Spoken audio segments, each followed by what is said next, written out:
Redação Novo Tempo de volta para você que acompanha a gente pela Rádio Novo Tempo ou pela TV Novo Tempo. É o terceiro bloco do programa de hoje e a gente começa mandando alguns abraços para telespectadores e ouvintes do Redação Novo Tempo. Primeiro abraço para Jenny Mary, também para Geni Marcondes da Silva, o Euclides Rocha, a Yara Alves, o Robert Marli, a Lourdes Martins e a Marlene Garcia. Bom, a presidente Dilma Rousseff sancionou essa semana uma lei que obriga escolas e clubes a adotarem medidas de prevenção e combate ao bullying. Segundo o texto da lei, bullying é definido como a prática de atos de violência física ou psíquica exercidos intencionalmente e de maneira repetida por um indivíduo ou mais pessoas. O projeto determina que seja feita a capacitação de docentes e equipes pedagógicas e não prevê punição para os agressores, mas sim a utilização de outros meios que promovam uma mudança em seu comportamento. Segundo uma pesquisa realizada pelo IBGE, o Instituto Brasileiro de Geografia e Estatística, 1 em cada 5 alunos entrevistados já havia praticado algum tipo de bullying, sendo que mais da metade deles não sabia nem dizer os motivos que levaram à prática desse tipo de violência.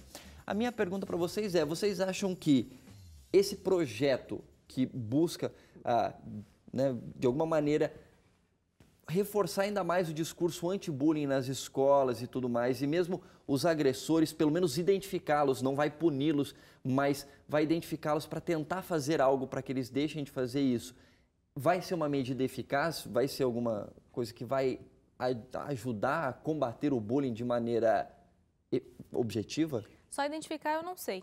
Mas eu acho que a melhor maneira de punir de uma maneira que a pessoa não sofra, de repente, uma punição física, alguma coisa assim, é, por exemplo, a diretora do colégio promover um momento assim em público para esse agressor pedir desculpas para o agredido na frente de todo mundo. Acho que seria a melhor maneira. Aí assédio moral não pode. Como? Aí assédio moral não pode. Você não pode expor uma pessoa, a legislação brasileira não permite. Tem esse problema aí também, mas de alguma maneira pedir desculpa, nem que fosse em público, alguma coisa assim, porque eu acho que é a partir daí que a gente começa a entender ter respeito pelo ser humano. É uma pena que não dá para fazer, né, como ele disse. Eu não chego a dizer que eu acho que vai ser eficaz, mas eu acho que é válido.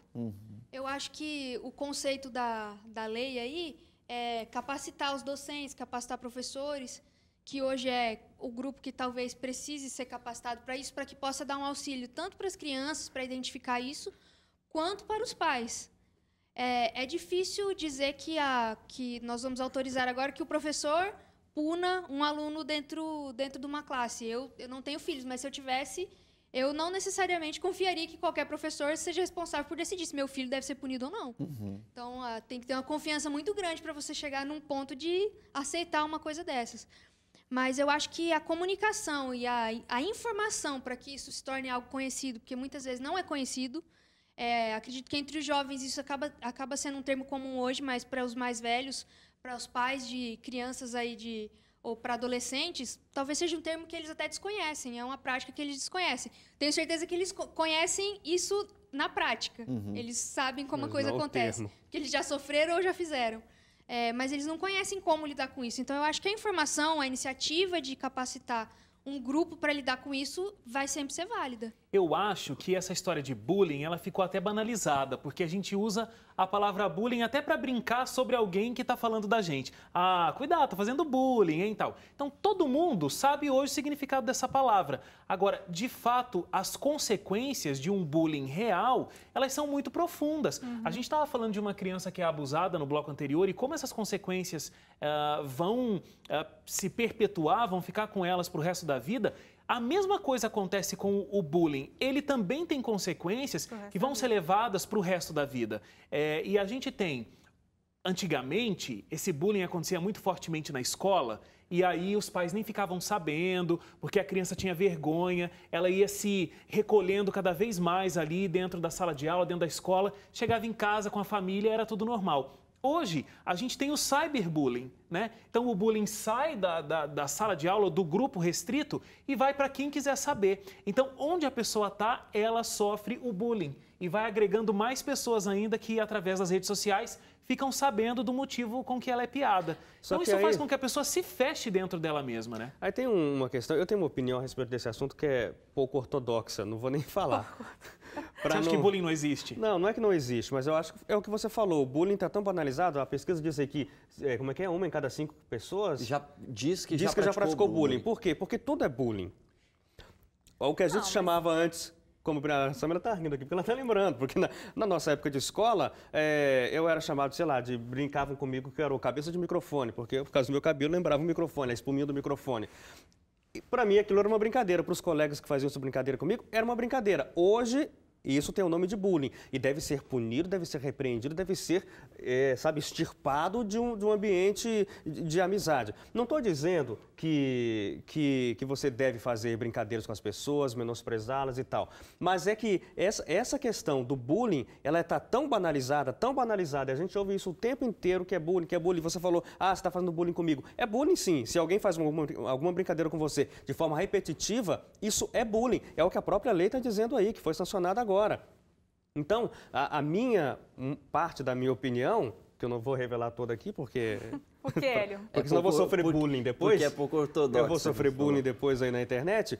É que eu tenho uma filha, todo mundo sabe, eu tenho uma filha que tem agora 1 ano e 2 meses. O meu papel como um pai é, primeiro, educá-la para que ela não seja uma agressora, que bullying é uma agressão também, mas que ela também tenha, como é que eu posso dizer, uma firmeza de caráter suficientemente forte e autoconfiança para que ela não se sinta agredida por qualquer coisa que falarem para ela na rua. Porque se disserem, você é moreninha, estão fazendo bullying comigo. É você moreninha mesmo. E daí? Deixa que falem.